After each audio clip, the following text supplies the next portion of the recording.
Hello friends, welcome back to our channel.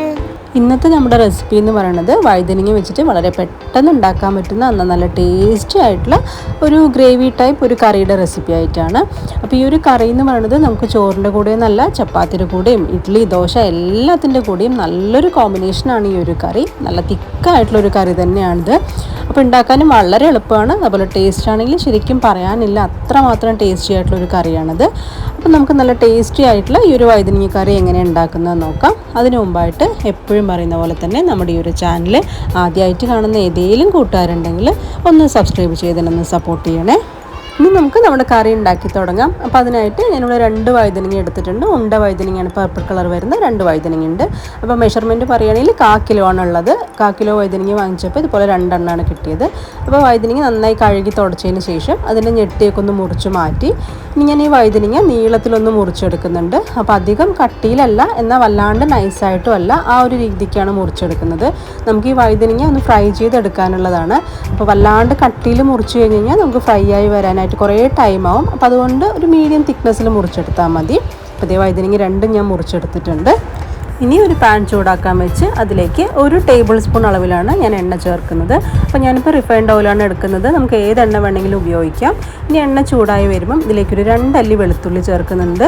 അതിൻ്റെ കൂടെ തന്നെ നമ്മൾ ഈ മുറിച്ച് വെച്ചിരിക്കുന്ന വഴുതനങ്ങയും ചേർത്ത് കൊടുക്കുന്നുണ്ട്. അപ്പോൾ വെളുത്തുള്ളിയുടെ ഫ്ലേവർ ഇഷ്ടമല്ല എന്നുണ്ടെങ്കിൽ അത് സ്കിപ്പ് ചെയ്യാം. ഒരു നിർബന്ധവും ഇല്ല വെളുത്തുള്ളി ചേർക്കണമെന്ന്. ചേർക്കുമ്പോൾ കുറച്ചൊരു നല്ലൊരു ഫ്ലേവർ കിട്ടുന്നേ ഉള്ളൂ. ഇനി വഴുതനങ്ങ ഇട്ട് ഇതുപോലെ നന്നായിട്ടൊന്ന് വഴറ്റിയെടുക്കാം. നമുക്ക് അത്യാവശ്യം ഒന്ന് ഫ്രൈ ആയി കിട്ടണം. അപ്പോൾ ഒന്ന് വഴറ്റിയതിന് ശേഷം ഒന്ന് അടച്ച് വെച്ച് ഒന്ന് ലോ ടു മീഡിയത്തിൽ കുക്ക് ചെയ്യുകയാണെങ്കിൽ പെട്ടെന്ന് തന്നെ വഴുതനങ്ങ നന്നായിട്ടൊന്ന് ഫ്രൈ ആയി കിട്ടിക്കോളും. അപ്പോൾ ഓവർ ഫ്രൈ ആയി ക്രിസ്പി ആയൊന്നും പോകണ്ട, നന്നായിട്ടൊന്ന് കുക്കായി വന്നാൽ മാത്രം മതി.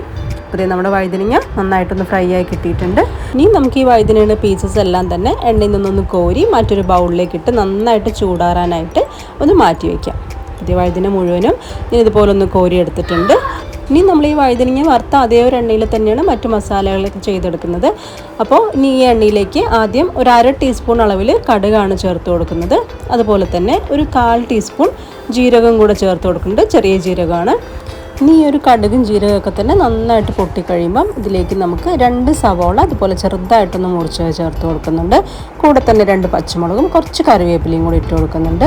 ഇനി നമുക്ക് ഈ സവോള നന്നായിട്ടൊന്ന് വഴറ്റിയെടുക്കണം. അപ്പോൾ എല്ലാവർക്കും അറിയാം, സവോള വഴറ്റുന്ന സമയത്ത് ഒരല്പം ഉപ്പ് ചേർക്കുകയാണെങ്കിൽ പെട്ടെന്ന് തന്നെ വഴന്ന് കിട്ടിക്കോളും. അപ്പോൾ ഞാനും അതുപോലെ തന്നെ ഈ ഒരു ഗ്രേവിക്ക് ആവശ്യത്തിനുള്ള ഉപ്പ് ഈ ഒരു സമയത്ത് തന്നെ ചേർത്ത് കൊടുക്കുന്നുണ്ട്. ഇനി നമുക്ക് സവോള നന്നായിട്ടൊന്ന് വഴറ്റിയെടുക്കണം. ഒരു ലൈറ്റ് ബ്രൗൺ ആവുന്ന വരെ വഴറ്റണം. അപ്പോഴാണ് നമുക്ക് കറിക്ക് നല്ലൊരു ടേസ്റ്റ് ഉണ്ടാവുക. അതേ സവോള നമ്മുടെ നല്ലൊരു ബ്രൗൺ കളറായി വന്നിട്ടുണ്ട്. ഇനി ഫ്ലെയിം ഒന്ന് കുറച്ച് വെച്ചതിന് ശേഷം നമുക്കിതിലേക്ക് മസാലപ്പൊടികൾ ചേർക്കാം. അപ്പോൾ ആദ്യം ഇതിലേക്ക് ചേർക്കുന്നത് മുളക് പൊടിയാണ്. അതൊരു 1.5 ടീസ്പൂൺ അളവിലാണ് ചേർക്കുന്നത്. അതുപോലെ തന്നെ 1 ടീസ്പൂൺ മല്ലിപ്പൊടി ചേർക്കുന്നുണ്ട്. പിന്നെ ഒരു 1/4 ടീസ്പൂണോളം മഞ്ഞൾപ്പൊടിയും കൂടെ ചേർത്ത് കൊടുക്കുന്നുണ്ട്. ഇനി നമ്മളിതിലേക്ക് ചേർക്കുന്നത് കുരുമുളക് പൊടിയാണ്. അതൊരു 1/2 ടീസ്പൂൺ ചേർത്തിട്ടുണ്ട്. അതുപോലെ തന്നെ ഒരു 1/4 ടീസ്പൂൺ ഉലുവ പൊടിച്ചതും ഒരു 2 നുള്ള് കായം പൊടിയും കൂടെ ചേർക്കുന്നുണ്ട്. ഇനി നമുക്ക് ഈ ഒരു പൊടികളുടെ പച്ചമണം മാറുന്നവരൊന്ന് വഴറ്റി കൊടുക്കണം. അപ്പോൾ ലോ ഫ്ലെയിമിൽ തന്നെ വെച്ചിട്ട് വഴറ്റുക, അല്ലെങ്കിൽ പൊടികൾ പെട്ടെന്ന് കരിഞ്ഞു പോകും. പിന്നെ നമ്മൾ പ്രതീക്ഷിക്കുന്ന ആ ഒരു ടേസ്റ്റ് കിട്ടില്ല. അപ്പോൾ ഈ പൊടികളൊക്കെ തന്നെ നന്നായിട്ടൊന്ന് വഴറ്റി ഇതിൻ്റെ ഒരു പച്ചമണമൊക്കെ തന്നെ നന്നായി മാറി വന്നിട്ടുണ്ട്. ഇനി അടുത്തതായിട്ട് ഇതിലേക്ക് ചേർക്കുന്നത് തക്കാളിയാണ്. അപ്പോൾ വലിയൊരു തക്കാളി ഇതുപോലെ ചെറുതായിട്ട് മുറിച്ചെടുത്താണ് ചേർത്ത് കൊടുക്കുന്നത്. അപ്പോൾ ഇതുപോലെ ചെറുതായി മുറിക്കാൻ വയ്യാന്നുണ്ടെങ്കിൽ ജസ്റ്റ് ഒന്ന് മിക്സിയിലിട്ടിട്ട് ഒന്ന് കറക്കിയെടുത്തിട്ട് വേണമെങ്കിൽ നമുക്ക് ചേർത്ത് കൊടുക്കാം. എന്തായാലും തക്കാളി നമുക്ക് നന്നായിട്ടൊന്ന് ഉടഞ്ഞിട്ട് വേണം വെന്ത് കിട്ടാനായിട്ട്. അപ്പോൾ അതുകൊണ്ട് എങ്ങനെ ചേർക്കുകയാണെങ്കിലും കുഴപ്പമില്ല. അപ്പോൾ തക്കാളി ഇട്ട് നന്നായിട്ട് ഇതുപോലെ ഒന്ന് വഴറ്റിയതിന് ശേഷം നമുക്ക് ലോ ടു മീഡിയത്തിൽ വെച്ചിട്ട് ഒരു 2 മിനിറ്റ് ഒന്ന് അടച്ച് വെച്ച് കുക്ക് ചെയ്യാം. അപ്പോൾ നന്നായിട്ട് തക്കാളി ഉടഞ്ഞു കിട്ടും. ഈ ഒരു സമയത്ത് നമുക്കൊരു നെല്ലിക്ക വലുപ്പത്തിന് പുളിയെടുത്ത് അതിലേക്ക് ഒരു 1/2 കപ്പ് വെള്ളം കൂടെ ഒഴിച്ചിട്ട് നല്ലൊരു പുളിവെള്ളം തയ്യാറാക്കിയെടുക്കാം. അപ്പോൾ തക്കാളിയുടെ പുളി ഉണ്ടാവും, എന്നിരുന്നാലും ഈ ഒരു പുളിയുടെ ടേസ്റ്റും കൂടെ വരുമ്പം ഒരു പ്രത്യേക ടേസ്റ്റ് ആയിരിക്കും നമുക്ക് കറിക്കുണ്ടാവുക. ഇത് തക്കാളി അത്യാവശ്യം ഒന്ന് ഉടഞ്ഞിട്ടൊക്കെ വന്നിട്ടുണ്ട്. ഈ ഒരു സമയത്ത് നമ്മളിപ്പോൾ എടുത്തു വെച്ചിരിക്കുന്ന ആ ഒരു പുളിവെള്ളം കൂടെ ഈ ഒരു കൂട്ടിലേക്ക് ഒഴിച്ചു കൊടുക്കാം. അതിനുശേഷം നമുക്ക് നന്നായിട്ട് മിക്സ് ചെയ്തതിന് ശേഷം ഇനി ഒരു 2 മിനിറ്റ് കൂടെ നമുക്കിതൊന്ന് തിളപ്പിച്ചെടുക്കണം. അപ്പോൾ മാത്രമാണ് ആ ഒരു പുളിയുടെയും പച്ചമണം ഒന്ന് മാറിക്കിട്ടുള്ളൂ. അപ്പോൾ നമുക്ക് 2 മിനിറ്റ് ഒന്ന് തിളയ്ക്കാനായി വെക്കാം. ഈ ഒരു സമയത്ത് നമ്മുടെ വഴുതനങ്ങയൊക്കെ നന്നായി ചൂടാറിയിട്ടുണ്ടാവും. ചൂടാറി കഴിയുമ്പം നമുക്ക് ഈ ഒരു വഴുതനങ്ങയുടെ പീസ് ഒരു മിക്സിയുടെ ജാറിലേക്ക് ഇട്ട് കൊടുക്കുന്നുണ്ട്. നമുക്കത് അരച്ചെടുക്കാനായിട്ടാണ് ഇതുപോലെ മിക്സിയുടെ ജാറിലേക്ക് ഇട്ട് കൊടുക്കുന്നത്. അപ്പോൾ വഴുതനങ്ങ മുഴുവനായും ഇട്ടതിന് ശേഷം ഇനി ഇതിലേക്ക് ഞാൻ ചേർത്ത് കൊടുക്കാൻ പോകുന്നത് കുറച്ച് കാഷ്യൂ നട്ട്സ് ആണ്, അണ്ടിപ്പരിപ്പ്. അപ്പോൾ ഒരു 4-5 എണ്ണം ഇട്ട് കൊടുക്കുന്നുണ്ട്. ഇത് ഇട്ടില്ലെങ്കിലും കുഴപ്പമില്ല, ഇട്ട് കഴിഞ്ഞാൽ ഒരു പ്രത്യേക ടേസ്റ്റ് ആയിരിക്കും. പിന്നെ കുറച്ച് മാത്രം വെള്ളം ഒഴിച്ചു കൊടുത്തിട്ട് നല്ല പേസ്റ്റ് പോലെ നമുക്കൊന്ന് അരച്ചെടുക്കാം. ഒരുപാട് വെള്ളം ഒഴിച്ച് കഴിഞ്ഞാൽ നന്നായി അരഞ്ഞ് കിട്ടില്ല, അപ്പോൾ അതുകൊണ്ടാണ് കുറച്ച് വെള്ളം ഒഴിച്ചത്. ഇതുണ്ടല്ലേ, നല്ല പേസ്റ്റ് പോലെ ഒന്ന് അരച്ചെടുത്തിട്ടുണ്ട്. ഇതിപ്പോൾ നമ്മുടെ പുളിയും നന്നായിട്ടൊന്ന് തിളച്ച് ആ ഒരു പച്ചമണമൊക്കെ മാറി നല്ല കുറുകിയ ഫോമിലായിട്ടുണ്ട്. ഇനി നമുക്കിതിലേക്ക് നമ്മളിപ്പോൾ ഈ അരച്ച് വെച്ചിരിക്കുന്ന ആ ഒരു വഴുതനങ്ങയുടെ പേസ്റ്റും കൂടെ ചേർത്ത് കൊടുക്കാം. അപ്പോൾ നല്ല തിക്കായിട്ടുള്ള പേസ്റ്റായിട്ടാണ് അരച്ചെടുത്തിരിക്കുന്നത്. അപ്പോൾ അതുകൊണ്ട് തന്നെ ആ പേസ്റ്റ് മുഴുവൻ ഇട്ടതിന് ശേഷം നമുക്ക് ഈ ഗ്രേവിക്ക് എത്രയാണോ വെള്ളം വേണ്ടത് ആ ഒരു വെള്ളം കൂടെ ഒഴിച്ചു കൊടുക്കണം. അപ്പോൾ ഞാൻ ആ മിക്സിയുടെ ജാറിലേക്ക് ഒരു 1/2 കപ്പ് വെള്ളം കൂടെ ഒഴിച്ചിട്ട് അതും കൂടെ ഒന്ന് ഒഴിച്ചു കൊടുക്കുന്നുണ്ട്. ഇനി നമുക്ക് മിക്സ് ചെയ്ത് നോക്കാം. അതിനുശേഷം വെള്ളം പോരാന്ന് തോന്നുകയാണെങ്കിൽ അപ്പോൾ കുറച്ച് ഒഴിച്ചു കൊടുക്കാം. അപ്പോൾ ഇത് വല്ലാണ്ട് ലൂസായിട്ടുള്ളൊരു കറിയല്ല, അത്യാവശ്യം നല്ല തിക്കായിട്ടുള്ള ഗ്രേവി ആയിട്ടുള്ളൊരു കറിയായിട്ടാണ് നമ്മൾ ഉണ്ടാക്കിയെടുക്കുന്നത്. അപ്പോൾ അതുകൊണ്ട് ഒരുപാട് വെള്ളം വേണ്ട. എന്നാലും നമുക്ക് നോക്കിയിട്ട് എനിക്കിപ്പോൾ വല്ലാണ്ട് തിക്കായി തോന്നുന്നുണ്ട്, കാരണം ഇനി തിളച്ച് കഴിയുമ്പോൾ ഇച്ചിരിയും കൂടെ ഒന്ന് കട്ടിയായി പോകുമല്ലോ. അപ്പോൾ അതുകൊണ്ട് തന്നെ ഞാൻ ഇതിലേക്ക് ഇനി കുറച്ച് വെള്ളം കൂടെ ചേർത്ത് കൊടുക്കുന്നുണ്ട്. ഒരു 1/4 കപ്പോളം മാത്രം വെള്ളം ഒഴിച്ചു കൊടുക്കുന്നുണ്ട്. അപ്പോൾ അതും കൂടെ ഒഴിച്ച് ഇനി നന്നായിട്ടൊന്ന് മിക്സ് ചെയ്തെടുക്കുന്നുണ്ട്. അപ്പോൾ നമ്മൾ വഴുതിരിങ്ങ ഓൾറെഡി നല്ലൊരു ക്രീമി ടെക്സ്ചറിലാണ് ഉണ്ടാവുക. അതിൻ്റെ കൂടെ നമ്മൾ കാഷ്യൂ നട്ട്സും കൂടെ ചേർക്കുമ്പം കുറച്ചുകൂടെ ഒന്ന് റിച്ചായ ആ ഒരു ടേസ്റ്റാണ് ഉണ്ടാവുക. അപ്പോൾ നന്നായിട്ട് ഇതുപോലെ മിക്സ് ചെയ്തതിന് ശേഷം നമുക്കിനി അടച്ച് വെച്ച് മീഡിയം ഫ്ലെയിമിൽ തന്നെ ഒരു 2-3 മിനിറ്റ് കൂടെ നമുക്കൊന്ന് കുക്ക് ചെയ്തെടുക്കണം. അപ്പോൾ നല്ല തിക്ക് ഗ്രേവി ആയതുകൊണ്ട് മേലെ തെറിക്കും, അതുകൊണ്ട് അടച്ച് വെച്ച് തന്നെ കുക്ക് ചെയ്യുക. അപ്പോൾ ഇത് നന്നായിട്ടൊന്ന് തിളച്ച് വന്നിട്ടുണ്ട്.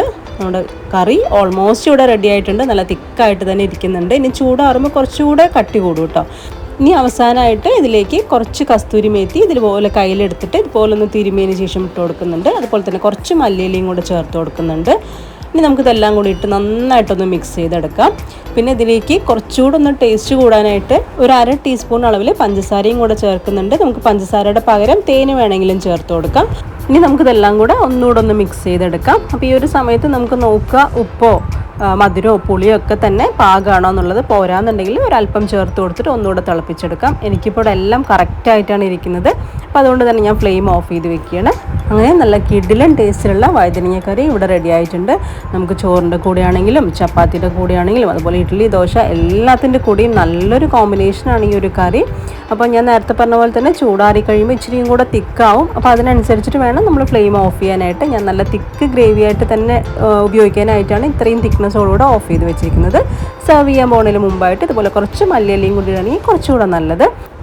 അങ്ങനെ നല്ല വെറൈറ്റി ആയിട്ടുള്ള നമ്മുടെ വഴുതനങ്ങ കറി ഇവിടെ റെഡി ആയിട്ടുണ്ട്. നോർമലി വഴുതനങ്ങ കഴിക്കാത്ത മക്കൾ പോലും ഇതുപോലെ കറി ഉണ്ടാക്കി കൊടുക്കുകയാണെങ്കിൽ സുഖമായിട്ട് കഴിച്ചോളും. ഇവിടെ മോൾക്ക് പൊന്നൂനൊന്നും തന്നെ വഴുതനങ്ങ ഇഷ്ടേ അല്ല, പക്ഷെ ഇതുപോലെ കറി ഉണ്ടാക്കുകയാണെങ്കിൽ സുഖമായിട്ട് ദോശയുടെ കൂടെയും ഇഡ്ഡലിയുടെ കൂടെ ഒക്കെ തന്നെ കൂട്ടി കഴിച്ചോളും. നല്ല ഇഷ്ടമാണ് ഈ ഒരു കറി. അപ്പോൾ എല്ലാവർക്കും ഈ ഒരു സ്പെഷ്യൽ വഴുതനങ്ങ കറിയുടെ റെസിപ്പി ഇഷ്ടമായിട്ടുണ്ടാവുമെന്ന് വിചാരിക്കുന്നു. ഇഷ്ടമായിട്ടുണ്ടെങ്കിൽ നമ്മുടെ വീഡിയോ ഒന്ന് ലൈക്ക് ചെയ്യുക. അതുപോലെ തന്നെ ഈ ഒരു റെസിപ്പി ഒന്ന് ട്രൈ ചെയ്ത് നോക്കുക. അതിനുശേഷം നിങ്ങളുടെ അഭിപ്രായങ്ങൾ കമൻറ്റ് ബോക്സിലൂടെ തന്നെ അറിയിക്കുകയും കൂടെ വേണേ. പിന്നെ പറ്റുമെങ്കിൽ ഈ ഒരു റെസിപ്പി ഫ്രണ്ട്സിനും ഫാമിലിക്കും ഒക്കെ തന്നെ ഒന്ന് ഷെയറും കൂടെ ചെയ്ത് കൊടുക്കണേ. അപ്പം ഇനി വീണ്ടും നല്ലൊരു റെസിപ്പി ആയിട്ട് കാണാം. എല്ലാവർക്കും ബൈ.